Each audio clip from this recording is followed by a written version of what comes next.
வணக்கம். இப்ப பாத்தீங்கன்னா சென்னை அண்ணா பல்கலைக்கழக மாணவி பாலிய வன்கொடுமை சம்பவம் தமிழகம் முழுவதும் பெரும் அதிர்வலை ஏற்படுத்தியது.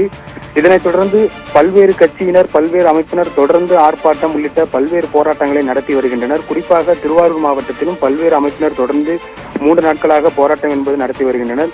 குறிப்பாக இன்று திருவாரூர் மாவட்டம் மன்னார்குடியில் ராஜகோபாலசுவாமி கல்லூரியில் சுமார் 3000க்கும் மேற்பட்ட மாணவ மாணவிகள் பயின்று வருகின்றனர். இன்று சுமார் 500க்கும் மேற்பட்ட மாணவ மாணவிகள் சென்னை அண்ணா பல்கலைக்கழக மாணவி பாலிய வன்கொடுமையை கண்டித்தும், அதேபோல் கல்லூரியில் பயின்று வரும் மாணவிகளுக்கும், அதேபோல் பள்ளியில் பயின்று வரும் மாணவிகளுக்கும் உரிய பாதுகாப்பு அளித்திட வேண்டும், அதேபோல் பல்கலைக்கழகங்களில் துணைவேந்தர்களை உடனடியாக நியமிக்க வேண்டும் என்பன உட்பட பல்வேறு கோரிக்கைகளை வலியுறுத்தி வகுப்புகளை புறக்கணித்து சுமார் ஆர்ப்பாட்டத்தில் ஈடுபட்டு வருகின்றனர்.